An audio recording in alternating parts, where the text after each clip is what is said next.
श्री अग्रज प्रताप सिंह, आवंटित जनपद गोरखपुर।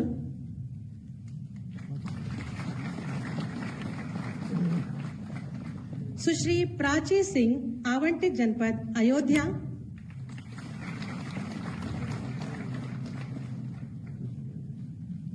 श्री पारसमणि सिंह, आवंटित जनपद बाराबंकी।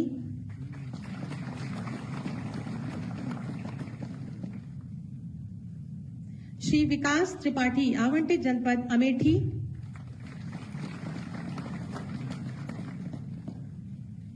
श्री हेमंत कुमार सिंह, अंबेडकर नगर।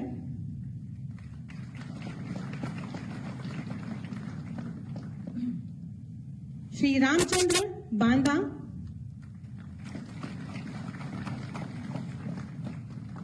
श्री प्रवीण सिंह राणा, हरदोई।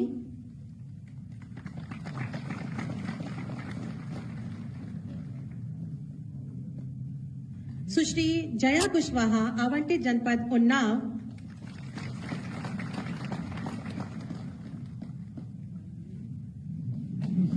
श्री अनुपम सिंह, रायबरेली। श्री मोइन खान, लखनऊ।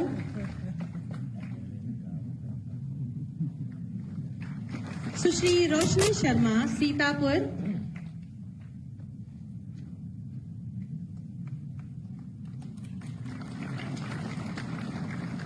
सुश्री सीमा गौतम, लखनऊ।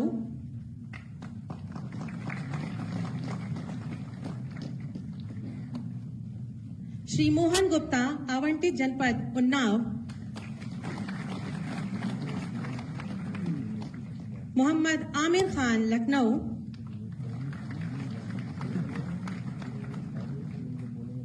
सुश्री नेहा कपूर, लखनऊ।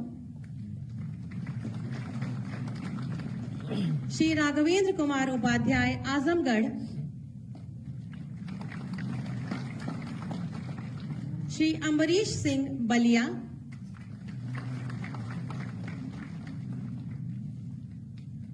सुश्री श्वेता सोनकर, आजमगढ़। सुश्री महिमा गुप्ता, कानपुर नगर। और श्री प्रेमचंद्र यादव, इनका आवंटित जनपद है बलरामपुर।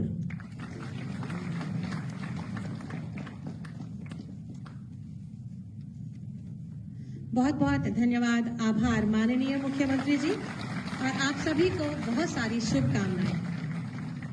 हम सब के मार्गदर्शक माननीय मुख्यमंत्री जी, जिनकी पहचान है उनकी पारदर्शी और दमदार कार्यशैली तथा सकारात्मक सोच, जिसका परिणाम है उत्तर प्रदेश आत्मनिर्भर है, जो सुरक्षा, सुशासन, उन्नति और विकास की दिशा में नित नए कीर्तिमान गढ़ रहा है।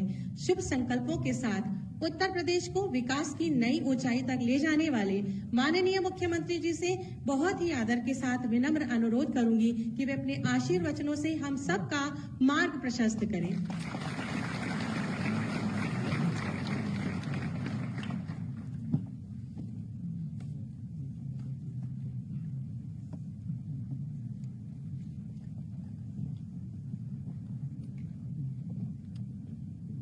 मिशन रोजगार के अंतर्गत नियुक्ति पत्र वितरण के आज के इस कार्यक्रम में प्रदेश सरकार में मंत्रिमंडल के मेरे वरिष्ठ सहयोगी, प्रदेश के वित्त और संसदीय कार्य विभाग के मंत्री श्री सुरेश कुमार खन्ना जी, अध्यक्ष राजस्व परिषद डॉक्टर रजनीश दुबे जी,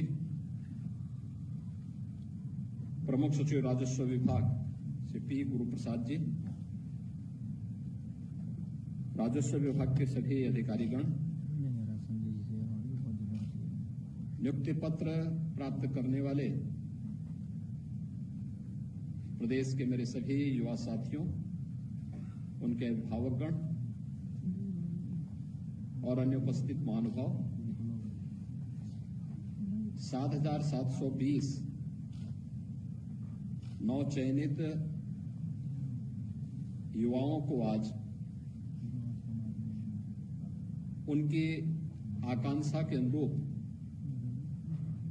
राजस्व विभाग में लेखपाल के रूप में नियुक्ति पत्र वितरण हो रहे हैं। इस अवसर पर आप सभी को जो यहां पर बैठे हैं, प्रदेश के अलग अलग कमिश्नरी मुख्यालय पर भी ये समारोह चल रहा है, ये कार्यक्रम वहां सीधे लाइव हो रहा है। उन सभी को, उनके अभिभावकों को हृदय से बधाई देते हुए मैं अपनी शुभकामनाएं देता हूं।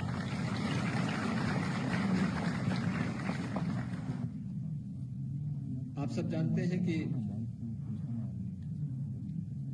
राजस्व विभाग एक बहुत महत्वपूर्ण विभाग है और उस विभाग की कार्मिकों की जनता की सेवा की नींव के रूप में लेखपाल की भूमिका बहुत महत्व रखती है। वर्षों से ये मांग चल रही थी, लेखपालों के पद खाली पड़े हुए थे और प्रदेश ने आम जनमानस की सुविधा और प्रदेश में निवेश की व्यापक संभावनाओं को ध्यान में रख करके इस नियुक्ति की प्रक्रिया को समयबद्ध तरीके से आगे बढ़ाने के लिए 2022 में राजस्व विभाग ने अपना अध्याचन अधीनस्थ सेवा चयन आयोग को प्रदान किया था। चयन की प्रक्रिया पूरी ईमानदारी और पारदर्शिता के साथ अधीनस्थ सेवा चयन आयोग ने संपन्न की, लेकिन जैसा कि हम सबको देखने को मिलता है, कुछ लोगों की एक फितरत होती है, हर अच्छे कार्य में रोड़ा अटकाना, अफवाह पैदा करना, गुमराह करना और कहीं न कहीं नवचयनित लेखपालों के नियुक्ति पत्र वितरण में भी इस प्रकार के रोड़े अटकाने के प्रयास हुए। लेकिन राजस्व विभाग और अधीनस्थ सेवा चयन आयोग इसके लिए लड़ा और अंततः सुप्रीम कोर्ट से भी फैसला अपने पक्ष में करके आज 7,720 नवचयनित युवाओं को उनकी आकांक्षा के अनुरूप यह नियुक्ति पत्र आज प्रदान हो रहा है। इसके लिए मैं आप सबको बधाई देता हूं।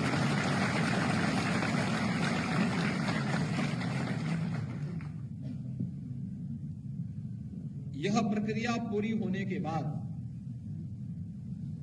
अभी 4,700 और नई नियुक्ति की अध्याचन हम भेज चुके हैं, उसको भी हम बहुत शीघ्र पूरे करने वाले हैं और इस प्रक्रिया के पूरे होते ही 30,837 जो लेखपाल प्रदेश में नियुक्त होने चाहिए उनकी संख्या पूरी हो जाएगी। प्रदेश सरकार और डबल इंजन की ये सरकार युवाओं के रोजगार और उनकी नौकरी के लिए पूरी प्रतिबद्धता के साथ कार्य कर रही है। पिछले 7 वर्ष में आपने देखा होगा नियुक्ति की प्रक्रिया पूरी पारदर्शिता के साथ, पूरी ईमानदारी के साथ, बिना किसी भेदभाव के युवा की योग्यता और उसकी क्षमता के अनुरूप प्रदेश सरकार ने इन कार्यक्रमों को आगे बढ़ाया, जिसका परिणाम था कि 6 लाख से अधिक युवाओं को हमें सरकारी नौकरी में नौकरी प्रदान करने और नियुक्ति पत्र प्रदान करने का अवसर प्राप्त हुआ और आज वे सभी युवा प्रदेश के विकास में अपना योगदान दे रहे हैं। वे अलग अलग क्षेत्र में थे, कोई Uttar Pradesh public service commission में था, कोई अधीनस्थ सेवा चयन आयोग से था, कोई उच्च शिक्षा चयन आयोग बोर्ड से, कोई माध्यमिक शिक्षा चयन आयोग बोर्ड से, कोई बेसिक शिक्षा परिषद से, कोई पुलिस भर्ती के रूप में। यानी अकेले हम लोगों ने प्रदेश में 1,55,000 से अधिक तो पुलिस कार्मिकों की नियुक्ति की।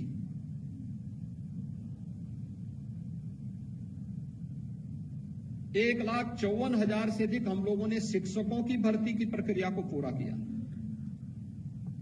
और अन्य विभागों में भी इसी प्रकार की, चाहे वह लोक निर्माण विभाग हो, चाहे वह राजस्व विभाग हो, चाहे वह सिंचाई विभाग हो, इन सब में भी नियुक्ति की इस प्रक्रिया को समयबद्ध तरीके से आगे बढ़ाने का कार्य किया गया और परिणाम हम सब के सामने है कि 6 लाख युवा जहां सरकारी नौकरी प्रदेश के अंदर पहली बार प्राप्त किया। इससे पहले एक साथ इतनी बड़ी संख्या में नौकरी इतने कम समय में युवाओं को प्राप्त हुआ हो, ये नहीं देखने को मिला और बिना किसी भेदभाव के। उसके साथ आरक्षण के नियमों का पालन करते हुए, योग्यता और उसकी क्षमता के अनुरूप उसकी प्रतिभा का सम्मान करते हुए जब चयन की प्रक्रिया पूरी हुई तो आज वो युवा अपनी प्रतिभा और अपनी योग्यता का लाभ प्रदेश को दे रहा है। लेकिन 2017 के पहले क्या होता था? ये जो भर्ती, आधे लेखपालों के पद खाली पड़े हुए क्यों पड़े हुए थे? क्योंकि भर्ती नहीं होती थी। भर्ती की प्रक्रिया में तमाम होल थे। भर्ती की प्रक्रिया को पहले ही चाचा भतीजे की जोड़ी वसूली के लिए निकल पड़ती थी और पूरा खानदान अलग अलग जिले आवंटित हो जाते थे। मुझे याद है लेखपालों की भर्ती की एक प्रक्रिया को कैसे इन्होंने दागी बना दिया था। लेकिन एक प्रक्रिया है, इस 7,720 लेखपालों की पद प्रदेश के अंदर भरे गए और मैं कह सकता हूं, एक भी व्यक्ति ये नहीं कह सकता कि अभियाचन से लेकर के नियुक्ति पत्र वितरण की इस पूरी प्रक्रिया में, चयन की प्रक्रिया हो या उनको नियुक्ति पत्र देकर के जिला आवंटित करने तक, किसी को सिफारिश कराने की आवश्यकता नहीं पड़ी, किसी को ये कहने की आवश्यकता नहीं पड़ी साहब हमारी तैनाती हो जाए, क्योंकि उसे मालूम है, उसे विश्वास है और युवाओं का विश्वास हमारी सबसे बड़ी पूंजी है, क्योंकि इस युवा के लिए ही सरकार पूरी ताकत लगा रही है, जिससे उसके उज्जवल भविष्य के माध्यम से हम प्रदेश के विकास के पथ को अग्रसर करके उत्तर प्रदेश को देश की सबसे बड़ी अर्थव्यवस्था के रूप में स्थापित कर सके। ये जो प्रक्रिया हमने यहां पर प्रारंभ की, ये प्रक्रिया उसी का हिस्सा है। 6 लाख सरकारी नौकरी मिलना और साथ साथ प्रदेश सरकार ने बेहतरीन कानून व्यवस्था की स्थिति पैदा करके जो माहौल प्रदेश के अंदर बनाया, आज उसका परिणाम भी हमारे पास है। प्रदेश में अब तक हमारी सरकार 15 लाख करोड़ रुपए से अधिक के निवेश के प्रस्तावों को ग्राउंड ब्रेकिंग करा चुकी है, यानी उनका जमीनी धरातल पर उतारने में सफलता प्राप्त कर दी है और हमारे पास अभी लगभग 30 लाख करोड़ रुपए के निवेश के प्रस्ताव बाकी हैं, जिनको जमीनी धरातल पर उतारने की कार्रवाई हमारे स्तर पर चल रही है। जो बेहतरीन निवेश का माहौल प्रदेश के अंदर बना, एमएसएमई सेक्टर को प्रोत्साहित करने का कार्य हुआ, इन सब से भी हमने प्रदेश में 1,62,00,000 से अधिक युवाओं को अपने ही गांव और अपने ही घर में, अपने ही जनपद में नौकरी की संभावना उपलब्ध करवाई। ये भी प्रदेश के युवाओं के लिए एक अवसर प्राप्त हुआ। पहली बार इतनी बड़ी संख्या में अपनी जनपद और अपने गांव में सुविधा प्राप्त हुई। और यही नहीं, प्रदेश ने स्वरोजगार के लिए भी केंद्र और राज्य सरकार की विभिन्न योजनाओं को आगे बढ़ाने के लिए भी जो कार्य प्रारंभ किया, जिसमें प्रदेश सरकार के स्तर पर, विभिन्न स्तर पर जो प्रयास प्रारंभ हुए, आज उसका परिणाम किस रूप में हम सबके सामने प्राप्त हो रहा। प्रधानमंत्री मुद्रा योजना है, प्रधानमंत्री स्वरोजगार की योजना है, मुख्यमंत्री युवा स्वरोजगार की योजना है, वन डिस्ट्रिक्ट वन प्रोडक्ट की योजना है, प्रदेश के अंदर विश्वकर्मा श्रम सम्मान और केंद्र के स्तर पर पीएम विश्वकर्मा जैसी योजनाओं के माध्यम से भी हमने प्रदेश में 62 लाख से अधिक युवाओं को स्वतः रोजगार के साथ जोड़ने का काम भी यहां पे प्रदान किया है। आज इसी का परिणाम है अनएम्प्लॉयमेंट रेट यूपी का तेजी के साथ नीचे गिरा है और अधिक से अधिक मात्रा में युवाओं को नौकरी और रोजगार, स्वतः रोजगार के साथ जोड़ने का एक अवसर प्राप्त हुआ है। मुझे याद है 2017 के पहले इसका परिणाम, लोग कहते हैं कि आखिर इन युवाओं को नौकरी देने से क्या हुआ। मैं कहता हूं इसका परिणाम हुआ कि उस युवा ऊर्जा ने, उस युवा प्रतिभा ने अपनी योग्यता को साबित किया। 2017 के पहले जो उत्तर प्रदेश देश की छठी अर्थव्यवस्था माना जाता था, वही उत्तर प्रदेश आज देश की दूसरी बड़ी अर्थव्यवस्था और सबसे तेजी के साथ स्थापित किया। ये जो कार्य हुए हैं, इसने उत्तर प्रदेश को एक पहचान दी, उसने उत्तर प्रदेश को एक पहचान दी। ये वही उत्तर प्रदेश है जिस उत्तर प्रदेश का युवा उत्तर प्रदेश से बाहर कहीं जाता था, उत्तर प्रदेश का नाम सुनते ही उसको पहले ही साइड कर दिया जाता था। कुछ जिलों की छवि तो ऐसी बना दी गई थी कि उस जिले के नाम पर, अभी मैं देख रहा था, आजमगढ़ जिले से जो युवा आया था त्रिपाठी हमारे पास लेखपाल की नियुक्ति प्राप्त करने के लिए, नियुक्ति पत्र प्राप्त करने के लिए, 2017 के पहले युवा कहीं यूपी से बाहर गया होता, कहता साहब मैं इस जनपद से हूं, तो लोग उसको नौकरी की बात तो दूर, कहीं होटल और धर्मशाला में भी कमरा नहीं देते। ये छवि बनाई हुई थी। आज ऐसा नहीं, आज उत्तर प्रदेश का युवा कहीं भी जाएगा बड़े सम्मान की निगाहों से देखा जाता है, क्योंकि इसे मालूम है कि नए उत्तर प्रदेश का नया युवा है, इसकी प्रतिभा का लोहा दुनिया मान रही है। और इसीलिए मैं आज आपसे कहने के लिए आया हूं, जो एक नई पहचान बनी है आज, इस पहचान को बरकरार रखने की आवश्यकता है। इसमें आपको अपनी पूरी ताकत, पूरी ऊर्जा लगानी है। नए अवसर मिलेंगे। ये तो मैंने नई नियुक्ति और नए लोगों के रोजगार की बात की।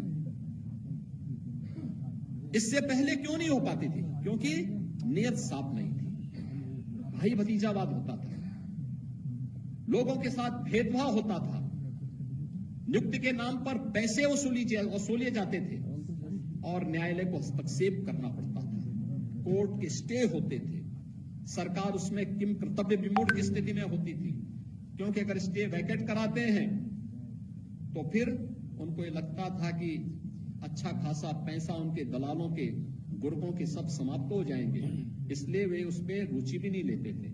आपने देखा होगा, अब याचन गया, नियुक्ति की प्रक्रिया पूरी हुई, इसके बाद कुछ लोग न्यायालय में गए, क्योंकि कुछ लोगों की आदत होती है कि अच्छे कार्य में रोड़ा तो अटकाना ही अटकाना है, कुछ ना कुछ बोलना ही है। लेकिन अंततः सुप्रीम कोर्ट से भी हम लोग जीत करके आए और अब इन सभी युवाओं को ये नौकरी पत्र, नियुक्ति पत्र प्रदान किए जा रहे हैं। आपने देखा होगा कहीं कोई भेदभाव नहीं, कोई सिफारिश नहीं। तो अगर बिना भेदभाव और बिना सिफारिश के आपको नियुक्ति पत्र प्राप्त हो रहा है, तो आपकी जिम्मेदारी भी बनती है कि बिना किसी सिफारिश के प्रदेश में ईज ऑफ डूइंग बिजनेस की, एक गरीब की ईज ऑफ लिविंग के लिए आपके स्तर पर बड़े कार्य हो सकते हैं, अच्छे कार्य हो सकते हैं, और उसमें अपनी पहचान बनाना, अपने आप को स्थापित करना। सरकार यही अपेक्षा आपसे रखती है, एक गरीब के जीवन में आपका कार्य लगे, आपकी ऊर्जा लगे, आपकी प्रतिभा लगे, प्रदेश के अंदर निवेश की संभावनाओं में आपका पूरा सहयोग मिले, सकारात्मक सहयोग मिले, प्रदेश के अंदर जाति, निवास और अन्य आय प्रमाण पत्र प्रदान करने के लिए एक जो समय सीमा हमने घोषित की है, उसके अनुसार एक योग सहयोग आम जनमानस और युवाओं को प्राप्त हो। वरासत, नामांतरण और पैमाइश से जुड़ी हुई कार्रवाई हम समय पे पूरा करें।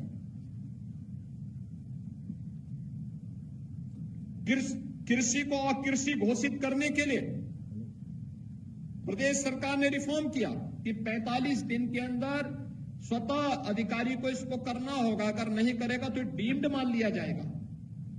अगर उसके बाद भी हमारे पास लंबित है और मामला कोई व्यक्ति उससे पीड़ित है, इसमें जवाबदेही भी शासन स्तर पर फिर होती है।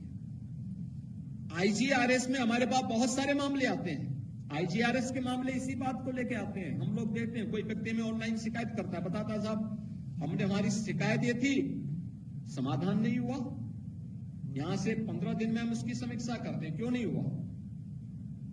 जनपद स्तर में साप्ताहिक समीक्षा के लिए हमने कहा है, और फिर वहां पे जवाबदेही तय होती है। और इसलिए मैं आप सभी युवाओं से कहूंगा, एक अवसर मिला है आपको, और यह अवसर आपके आगे बढ़ने के लिए अगले 10 वर्ष तक इतनी मेहनत करिए कि 35 वर्ष की आपकी सरकारी सेवा की नींव इतनी सुदृढ़ हो कि आपके प्रमोशन भी आसानी से हो सके और आपको आगे बढ़ने का भी एक अवसर प्राप्त हो सके, लोगों के बीच में आपकी अच्छी छवि बन जाए।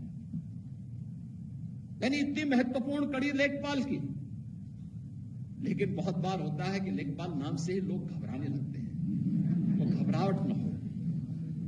आप तो जनता के बीच में आपका जुड़ाव इतना नजदीक होता है, किसी को पट्टे की जमीन देनी है, किसी को वरासत का कार्य करना है, किसी के नामांतरण का कार्य संपन्न करना है, कृषि को अकृषि घोषित करने के लिए कोई निवेश की संभावनाओं को आगे बढ़ाना है, कहीं पर पैमाइश की कार्रवाई को संपन्न करना है। छोटे छोटे यानी विवाद और जो हिंसक वारदातें होती हैं ग्रामीण क्षेत्र में या शहरी क्षेत्र में, केवल 1 फुट 2 फुट के लिए होती है।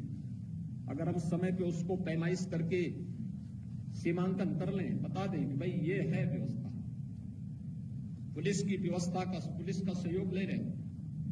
कहीं पर आपने देखा है कि कोई दबंग भूमाफिया जबरदस्ती सरकारी जमीन पर या किसी गरीब की जमीन पर कब्जा कर रहा है, वहां पर एंटी भूमाफिया टास्क फोर्स के साथ जाकर के हम बड़ी कार्रवाई कर लें। कहीं पर निवेश के लिए कोई प्रस्ताव आया है, उसको समयबद्ध तरीके से आगे बढ़ा लें। आपदा, बाढ़ जैसी आपदा को लेकर के हम समयबद्ध तरीके से लोगों को राहत दे दें। कृषक दुर्घटना बीमा योजना में कृषक, उसके परिवार के किसी सदस्य या फिर बटाईदार और उसके परिवार के किसी सदस्य की किसी आपदा में मृत्यु होने पर समयबद्ध तरीके से राहत की धनराशि उस परिवार को प्राप्त हो जाए।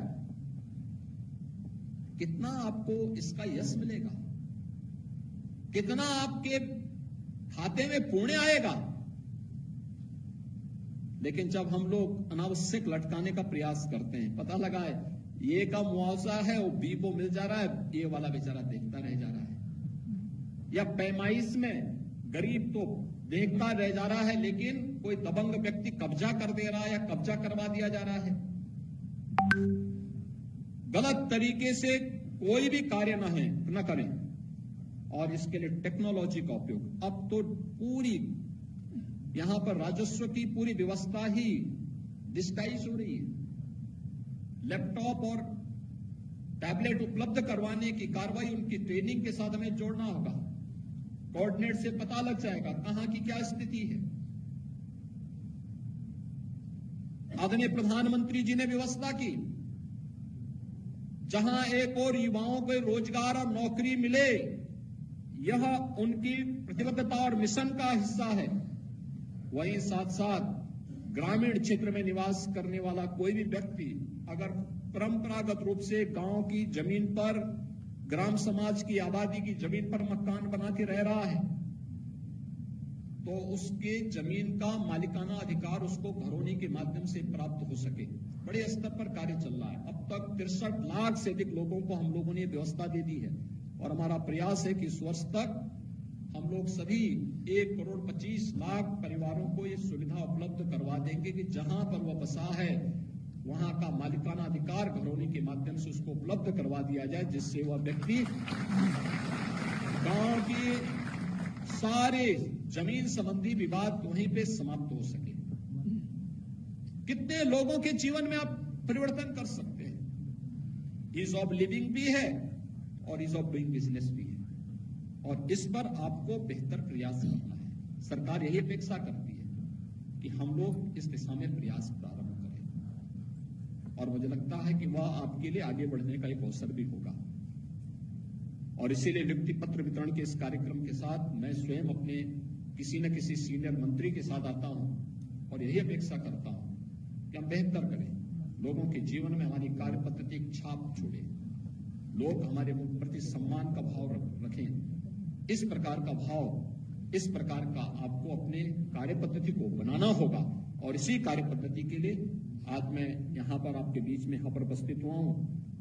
आज के इस अवसर पर मैं आप सभी को एक बार फिर से हृदय से बधाई देता हूं, अपनी शुभकामनाएं देता हूं और विश्वास करता हूं कि शासन के अपेक्षा आप अपने कार्यकाल के दौरान बेहतरीन करके प्रदेश को देश की अग्रणी अर्थव्यवस्था के रूप में स्थापित करने के, प्रधानमंत्री मोदी जी के $1 ट्रिलियन की यूपी की इकोनॉमी को बनाने के इस अभियान का हिस्सा बनेंगे।